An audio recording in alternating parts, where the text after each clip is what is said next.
पूज्यपाद गोस्वामी तुलसीदास जी महाराज शंकर जी के मुख से कहलवाते हैं कि राम ही केवल प्रेम प्रिया।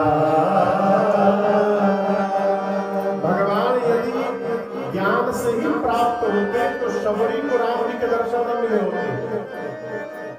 होते क्या? केवल जी को भगवान के दर्शन न मिले होते। हमारे भारत में यहाँ हम लोग एकादशी का व्रत रखते हैं। कौन कौन रहता है एकादशी का व्रत? अच्छी बात, एकादशी का व्रत करना चाहिए। यदि व्रत नहीं भी कर पा रहे हैं तो इतना प्रयास करिए कि एकादशी को चावल न खाया जाए। क्या न खाया जाए? एकादशी के दिन चावल छूने में भी दोष है। खाना तो बहुत दूर की बात नहीं यार, छूना भी होना है। मैया बोले हम एक दिन पहले से नहीं खाते। बहुत बढ़िया। एकादशी के दिन जितने पाप है सब चावल में प्रवेश कर जाते हैं। समझ में आया? पाप जो है चावल में प्रवेश कर जाता है। उस दिन उसको छूना भी, उस दिन तिलक लगा के अच्छा नहीं लगाते। और आपसे कहूँ पूरी धरती पर केवल एक स्थान है जहां पर एकादशी का भी चावल खाया जाता है। अब पूछे कौन सा स्थान है? जगन्नाथपुरी, भगवान श्री जगन्नाथ धाम। वहां कभी अवसर मिले तो जाइएगा। एक दिन एकादशी पहुंच गया जगन्नाथ धाम। भगवान से बोले प्रभु आप आज खिचड़ी चावल नहीं खाएंगे? भगवान बोले भाई तुम कौन हो मेरी खिचड़ी रोकने वाले? बोले मैं एकादशी हूँ। दोस्तों क्या हुआ? बोले प्रभु मैं जब आता हूँ तो चावल नहीं खाते। भगवान बोले डालो इसको जेल में। तो आप कभी जाइएगा, पुरी दर्शन करिएगा। मंदिर के पीछे एक जेल बना हुआ है पीछे दीवार में। वहां एकादशी को उल्टा करके लटका के बंद करके ताला मारा गया। अब आप सोचेंगे महाराज एकादशी के दिन चावल में सारे पाप रहते हैं तो जगन्नाथ भगवान क्यों खाते हैं? वो रोज खिचड़ी खाते हैं वो प्रेम के कारण। किसके कारण? प्रेम में भगवान अपना सारा नियम तोड़ने को तैयार है।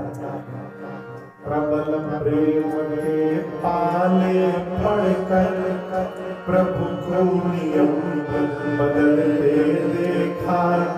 अपना मान टले टल जाए पर जनता मान न टलते देखा। भारत में एक माई थी जिनका नाम था कर्माबाई। क्या नाम था? कर्माबाई गई जगन्नाथपुरी मंदिर तो देखा कि दोपहर में 11 बजे पुजारी जी भगवान को भोग लगा रहे थे। क्या लगा रहे थे? कर्माबाई बोली प्रभु पुजारी जी तो भूखों मार डालेंगे आप। बताइए सुबह से आप कुछ खाए नहीं प्रभु, दोपहर में सीधे भोजन मिल रहा। एक काम करिएगा प्रभु आप कल सवेरे मेरे घर आ जाइएगा। मूर्ति को बोल रही है। कौन? कर्माबाई। उनका नाम कुछ और था लेकिन कर्माबाई कहते हैं। बोली कल सुनो मेरे लिए, मैं कहानी नहीं सुना रहा हूँ, सत्य घटना सुना रहा हूँ। इसी कलयुग की घटना है। बोली कल सुबह मेरे घर आ जाइएगा। बोल के चली गई। खुद मान के खाती थी। अगले दिन सवेरे उसको ध्यान था कि मैं बुलाई कन्हैया जरूर आएगा खाने के लिए। उठी, अब बिना नहाए बिना मुंह धोए खिचड़ी बना दी। अब खिचड़ी बना के जैसे रखी तब तक दरवाजे पर एक 8 साल का बालक आ गया। जल्दी दे देना मुझे बहुत भूख लगी है। माँ ने, भगवान ने कृष्ण गए थे बालक बनकर, माँ ने खिचड़ी खिलाया, खाकर कन्हैया तृप्त हुए। भगवान बोले कल फिर आऊंगा। माँ बोली रोज आना है नित्य। अभी नियम हो गया, रोज कन्हैया सवेरे जाते थे मंदिर खोलने के पहले early in the morning. Karmabai जब खिचड़ी खा के मंदिर में चले आए। मैंने तो यहाँ तक सुना है संतों के मुख से, दातु जानता है तो दातु, नीम का दातु करती रहती थी और उसी दातु से खिचड़ी घुमा भी देती थी। दातुन लगती थी और उसी दातुन के लकड़ी से खिचड़ी में घुमा देते भगवान रोज पाते थे। अब उनका नाम कर्मा बाई क्यों पड़ा? कन्हैया जाके बैठ जाते थे, कहते थे जल्दी कर्मा, शीघ्र कर्मा, शीघ्र कर्मा। ये कर्मा कर्मा करते करते उनका नाम कर्मा बाई हो गया। एक दिन भगवान खाकर जब गए तो एक महात्मा वहां बगल से गुजरे, तो महात्मा बोले माई तुम इतना सवेरे सवेरे भोजन कर लेती हो? बोली मैं नहीं करती हूँ, कन्हैया आता है मेरा करने। महात्मा बोले हाँ तुम इतनी बड़ी भगत होनी, कन्हैया तुम्हारे घर भोजन करके आएंगे, उनको और कोई भोजन नहीं मिलता है, ऐसे भोजन कराते हो? तुम खुद गंदी हो, तुम्हारा आंगन गंदा, तुम्हारा बर्तन गंदा, ना झाड़ू लगा ना पोछा लगा।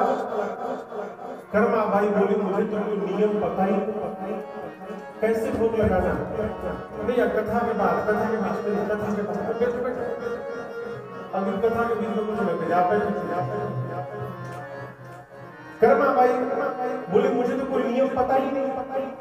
तो महात्मा ने कहा कि देखो पहले उठो, आंगन साफ करो, पोछा लगाओ, लेपन करो, खुद नहाओ, बर्तन साफ करो, अशुद्ध हो करके सुचिता पूर्वक भोग बनाओ, तब तो भगवान को भोग लगाते हैं। बोली बहुत बहुत धन्यवाद, कल से यही करती। अगले दिन उठ करके लगी नहाने, आंगन झाड़ने, पोछने, तब तक भगवान आ गए। बोले जल्दी करो, बोले क्या करो, आज तो बना ही नहीं। जल्दी जल्दी कर्मा बाई ने भोजन बनाया, थोड़ा विलंब हो गया, लेट हो गया, गरम गरम खिचड़ी गया। भगवान अभी 4-5 दिवाला ही लिए थे, तब तक इधर पुजारी जी घंटा पीटने लगे मंदिर खोलने के लिए। अब भगवान उसी तरह खिचड़ी छोड़कर बिना हाथ धोए दौड़े। रात को सुनकर आश्चर्य लगेगा, उस दिन जब पुजारी जी ने मंदिर खोला था तो भगवान के विग्रह में उनके मुख पर, उनके दाहिने हाथ पर खिचड़ी लगा हुआ था, अभी गरम गरम मूर्ति पर खिचड़ी लगी हुई। पुजारी जी तो आश्चर्यचकित ये कैसे हो गया? तब भगवान ने उनसे स्पष्ट कहा कि मैं नित्य कर्मा के घर खिचड़ी भोग लगाने जाता हूँ, और उस महात्मा को पहले ढूंढो कहाँ है वो महात्मा। मेरी माँ को उल्टा उल्टा ज्ञान देके चला आया।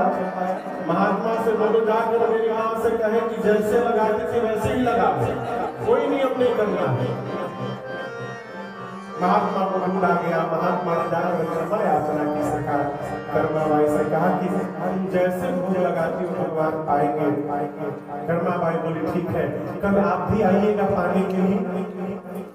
महात्मा ने कहा माँ तुम्हारा सौभाग्य है, तुम भगवान को खिला सकती हो, मेरा अभी इतना नहीं है कि मैं उनके बगल में बैठ के खा सकता हूँ, इसलिए मैं नहीं पाऊंगा, आप ही भोग लगाना होगा। मैंने तो ये भी पढ़ा है कि कर्मा बाई जब मर गई ना, तो उसके बाद कई दिनों तक उनके घर से सवेरे सवेरे बच्चे के रोने की आवाज आती थी। भगवान श्री कृष्ण जाते थे, खिचड़ी नहीं मिलती थी, भगवान देते थे परमात्मा के लिए। वही कर्मा बाई की खिचड़ी आज भी श्री जगन्नाथ भगवान को लगाई जाती है। 56 भोग बनता है वहाँ, लेकिन पुजारी जी सबसे पहले थाल में खिचड़ी लेके जाते हैं और कहते हैं प्रभु ये कर्मा बाई की खिचड़ी भोग में लाए हैं, इसको भोग लगा लीजिए प्रभु। मेरा प्रश्न है, यदि कर्मा के पास आ सके तो हमारे पास क्यों नहीं आ रहे? कभी सोचा है? इसलिए नहीं आ रहे कि हम भगवान को देखने जाते ही नहीं, हम तो डिमांड पूरी कराने जाते हैं।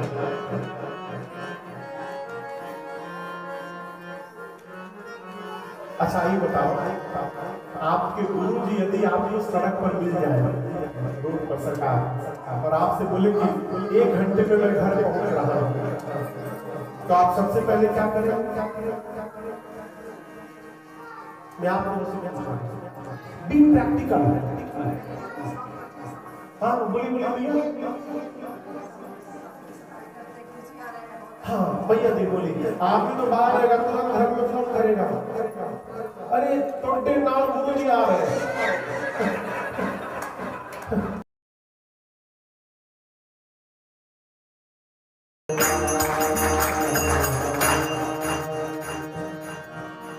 समझ में बात आ रही है? कैसे कैसे आएंगे भगवान, जैसे चल रहा है कभी नहीं। देखिए भगवान सामान के भूखे नहीं है। हमारे भारत में आप जाइए बाजार में, पूछते हैं आम क्या भाव लगाया भैया, पूछते हैं क्या पूछते हैं, भाव क्या पूछते हैं, भाव बिना मिलता नहीं दुनिया में सामान,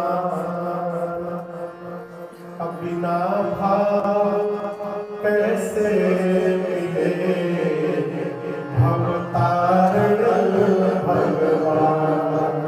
भगवान भाव के भूखे हैं, किसके भाव के। इसलिए प्रेम से भाव से यदि हम भगवान को बुलाएंगे भगवान यहाँ भी आएंगे। मैं अपने पूज्य पिताजी के बारे में बताऊं सरकार, मेरे पिताजी पद यात्री थे, तो नहीं रहे बाबू। जहां से गंगा जी प्रकट हुई है गोमुख में जाकर 5 बार गंगा जल कांवड़ में लेकर के अब 12 ज्योतिर्लिंग पर पिताजी ने पैदल जाकर जल चढ़ाया 5 बार में। एक बार में नहीं, 5 बार, एक बार गए ज्योतिर्लिंग पर, एक बार गए, जिसमें 2 बार एक्सीडेंट खंडित हो गया, 7 बार गया। मैं जब 1 साल का था पिताजी गोमुख से कांवड़ में जल लेकर अकेले 1983 में अब पैदल रामेश्वरम गए थे। माँ मुझे मेरे पास पिताजी का ही तक नहीं आया है। पदयात्री थे मेरे पिताजी।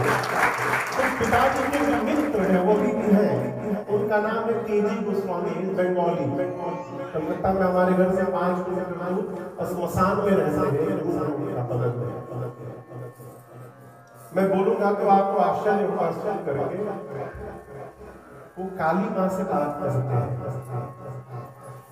माँ के उपासक है। सामने काली मैया दिखाई पड़ गई मुझे, अभी स्मरण में आ गया।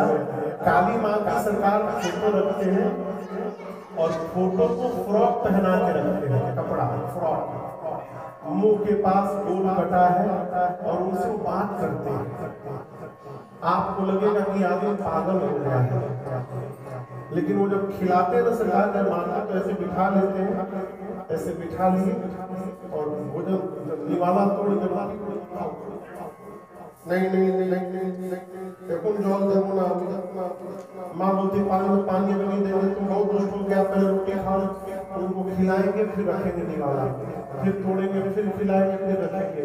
कभी माँ 5 रोटी खाती है, कभी 3 रोटी खाती है, और जितना खिला के रखते हैं बाद में उसी को अपने पाते हैं। पिताजी को रास्ते में मिले थे, रास्ते में एक बार पिताजी को लगा कि आज चलते चलते बोलते थे तिवारी माँ बोलचे आमी हॉर्लिक्स खाओ। अब माँ बोले हॉर्लिक्स पिएगी, बंगाल में पीना नहीं होता, खाना होता है सब। पिताजी बोले हॉर्लिक्स, अब हॉर्लिक्स खिलाएंगे। फिर 2 घंटा बाद तिवारी माँ बोलचे आमी बिस्किट खाओ। तो पिताजी को लगे कि उनको खाने का मन करता है, बार बार माँ बोलचे माँ बोलचे। जीव का स्वभाव का विश्वास नहीं होता। तिवारी माँ बोलचे नौतुन फरोख चाहिए हमारे।